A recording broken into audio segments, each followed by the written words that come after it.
Thank you for joining us this Friday. We appreciate you spending some time with us. Before we get started with questions, a really big week for Hendrick Motorsports with the win in Charlotte, and then obviously a lot of, I'm assuming, celebrating, I should say, going on this week. Talk to us a little bit about what it's been like to be around Hendrick Motorsports, the shop and all the things post Charlotte. Yeah, for sure. I mean, really for the last couple of weeks and really all year, the atmosphere at Hendrick Motorsports has been pretty amazing. But lately, this week has been really special.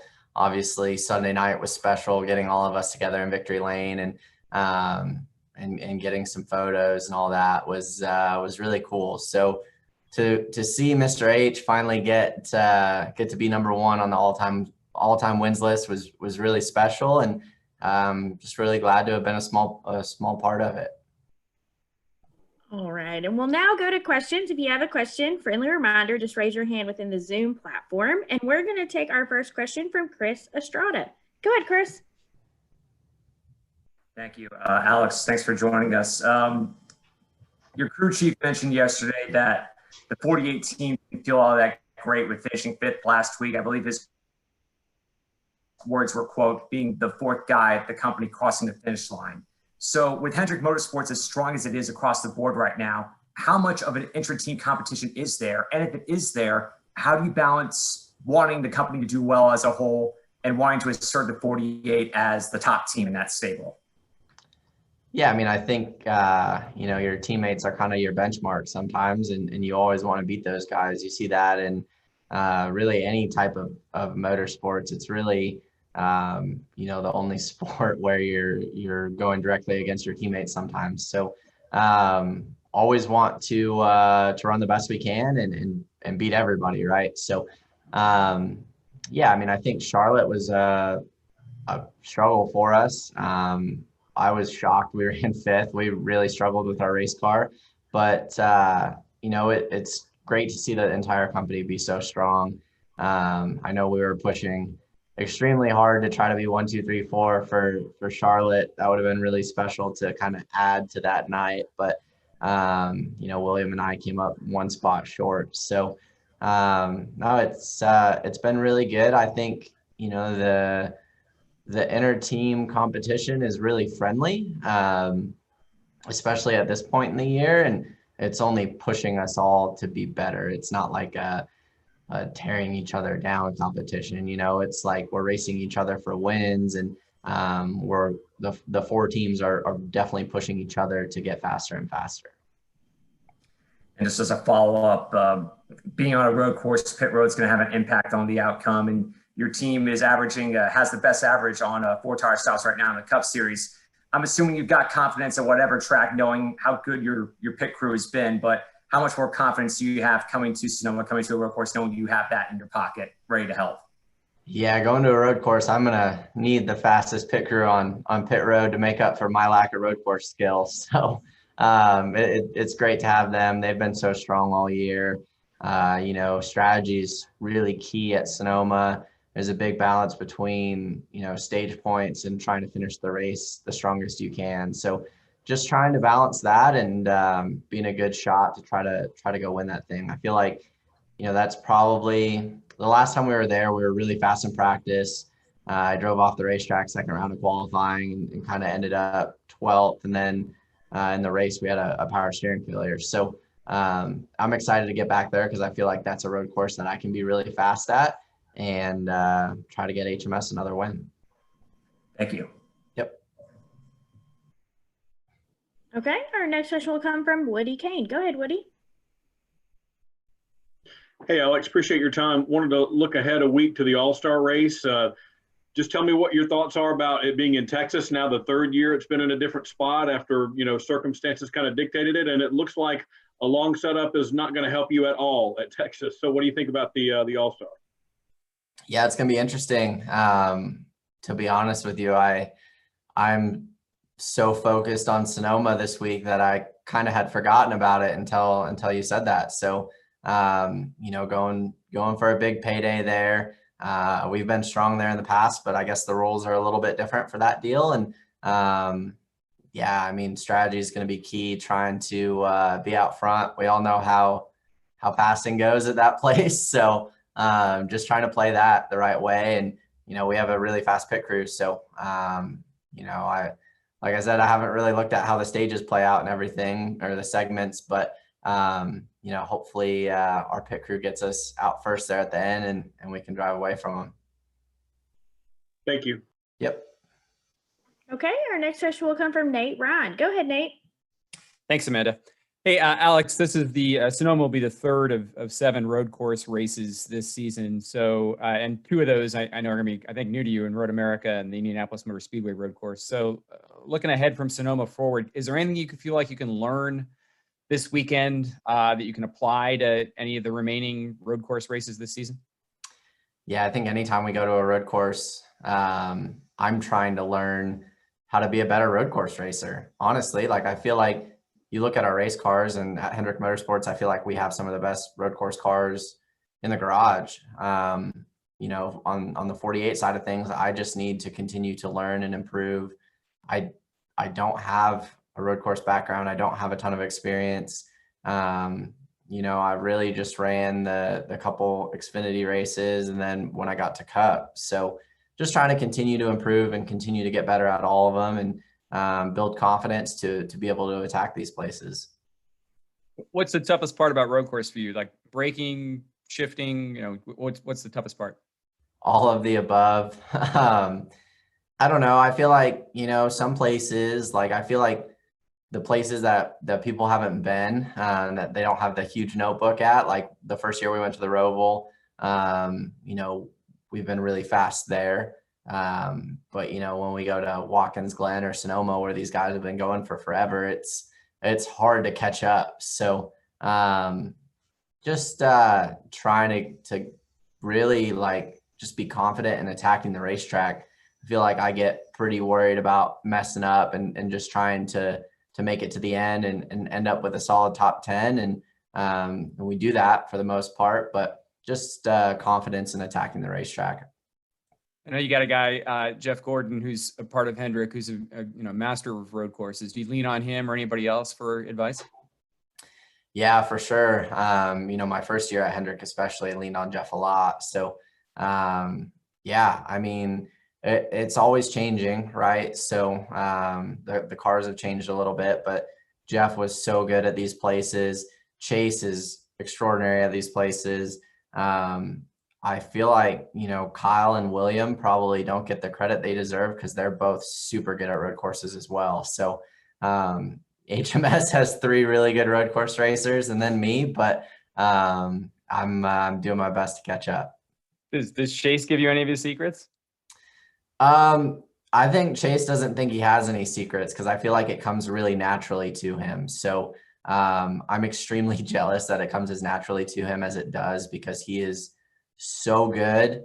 And it doesn't, not that he's not working hard to be that good, but it's like it doesn't seem as difficult for him as it is for me to go as fast. So yeah, I mean, just trying to learn from him. It's hard to hide secrets these days, just with the way the data is and everything. So just trying to dissect that and learn from him. And one more for you, Alex. I don't know if you saw it, but Kyle Busch was asked after the 600, where does he think JGR ranks against Hendrick? And he basically said, if Larson and the 5 team are a 10, we're a 7. And there's been a lot of discussion this week kind of about practice and, how that makes it more difficult maybe for teams to catch up to Hendrick. Can you give your perspective on that? Does it feel at Hendrick right now that you guys have gained a little bit? Clearly you guys have an edge on everybody. You guys are outrunning people, but do you feel like you're a little bit more ahead because people can't get the real world practice as much as in maybe in previous seasons? Yeah, I don't know. I feel like it's really just the way the sport goes. I mean, we've seen it in the past.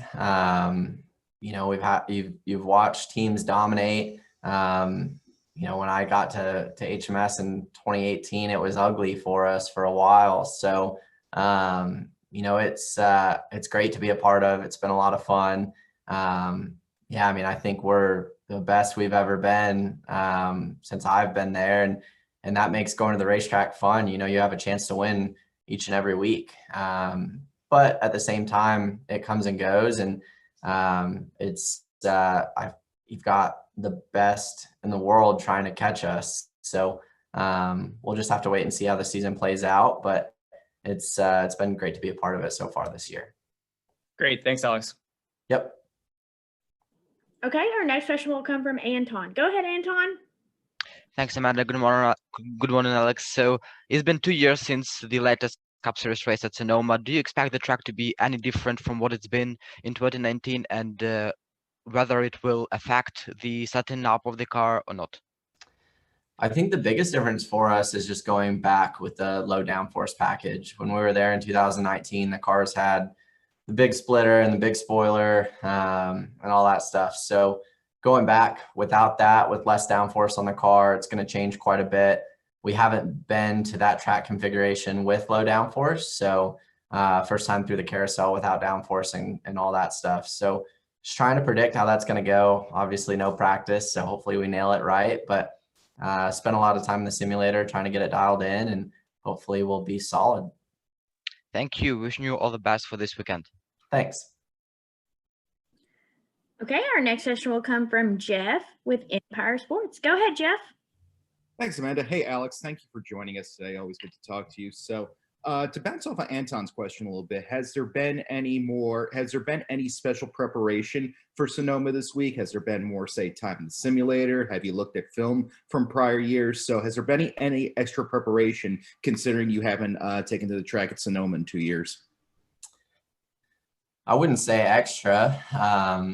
You know, it's my job to be the most prepared I can be each and every week.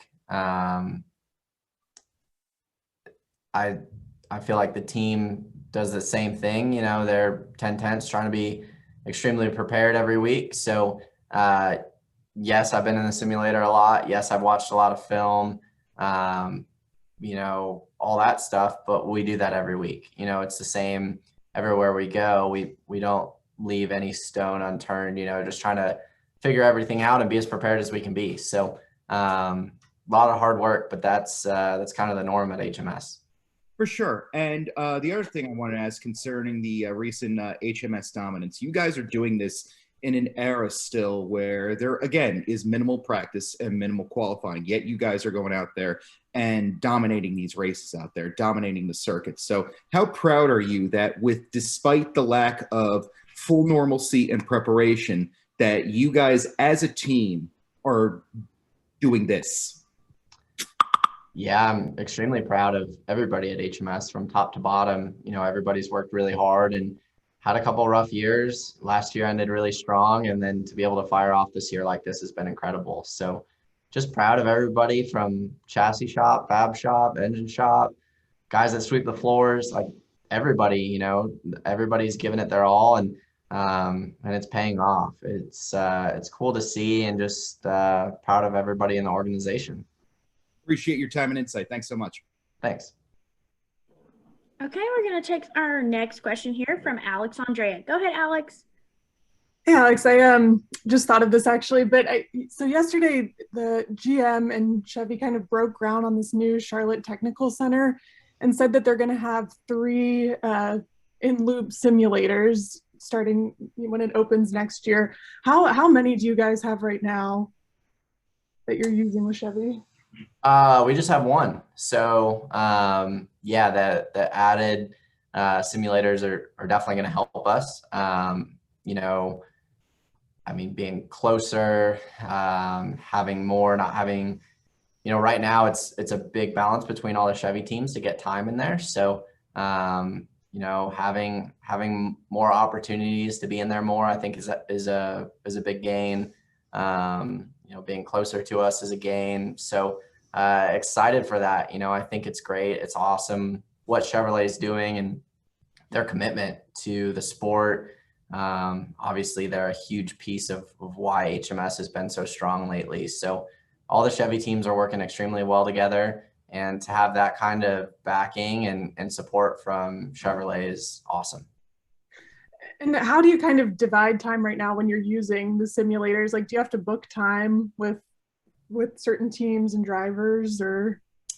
Yeah, so I don't know exactly how it works. I kind of just get told, hey, this is when we're going in. But my understanding of it is that, obviously you got to book ahead of time and kind of share time between teams in the organization and different race teams going in there. So, I think that's probably one of the bigger things about having multiples of them is just being able to be in there a little bit more. Thank you. All right. Alex, thank you so much for your time, and we wish you the best of luck this weekend in Sonoma. Yeah, thanks, guys. You guys have a good one.